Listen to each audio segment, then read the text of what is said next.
Hello guys, we're back decorating another cake today. Oh, my voice is so hoarse this morning. Do you know when you don't speak out loud for ages and then when you do, you're like, is this my voice? That's what's happening to me. But anyway, apologies that I didn't show me filling and stacking the cake, but this is a 4-inch red velvet sponge with a cream cheese filling. And here I'm just doing the final coat. As usual, I'm using my Mox Swiss meringue buttercream, my favorite buttercream to use ever. And I used an immersion blender to get this gorgeous opaque color. I'm pretty sure I used Sugar Flare Navy and a bit of royal blue to achieve this color. I still haven't figured out how people are icing directly on the cake card though, because whenever I do it, it leaves like grease marks and stains, and people are saying, use the shiny side. I've used the shiny side. It's not giving. So I always do it on a piece of parchment paper and then I transfer it onto the cake card. It works for me, whatever. Anyway, after I cut the lip off with a warm knife, I just went on to start piping. So here I'm using a 21 piping tip for the shells, and this cake was actually ordered by one of my followers for her man, and I just love the fact that she didn't go for the classic black and gold man cake with drips and a bottle of Henny on top. And listen, I've got nothing against those cakes, okay? They are a vibe, they're easier to decorate, but it's refreshing to do something different. So I actually made this cake like 2 months ago and I didn't have time to edit the video. So I'm just watching this back now and I'm thinking, why did I remove that reverse shell border and then just slap a regular shell border on top of it? I'm trying to remember my thought process, but it's lost on me.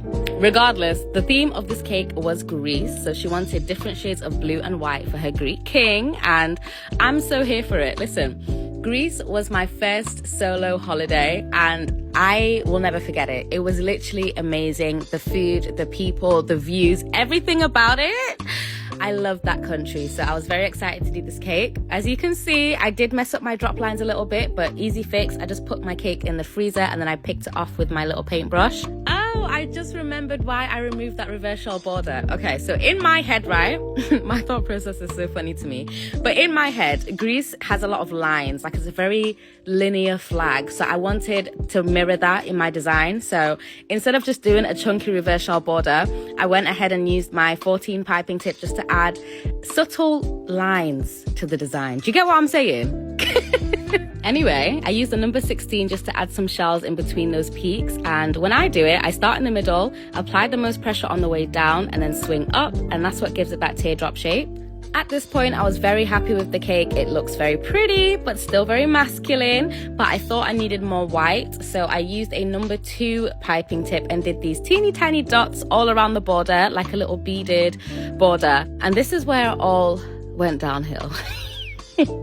I'm laughing, but it's absolutely not funny. So she wanted me to write Happy Name Day and then a Greek name, and I can barely write on cakes as it is, and now I have to write in a different language, me. So I did that about 3 times, absolutely hated it, picked off everything off the bloody top, and I started again. Like, I had to lock in so hard, you can't even see what I'm doing. You can see my earwax more than you can see what I'm doing.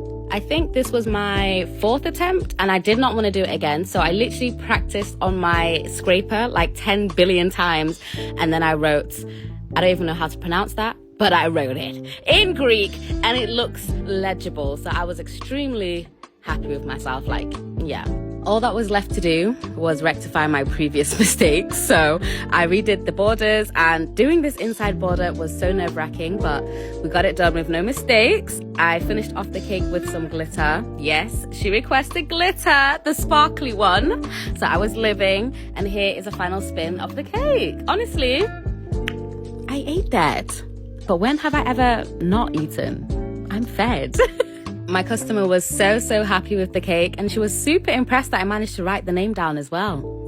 Yeah, so am I, literally. If you're still watching and you're Greek, please tell me what the name is and how you pronounce it as well. I'm very curious. But as always, let me know what you guys think of this cake, and I'll see you in the next one. Bye, cuties. Oh, there's still some time. Bye.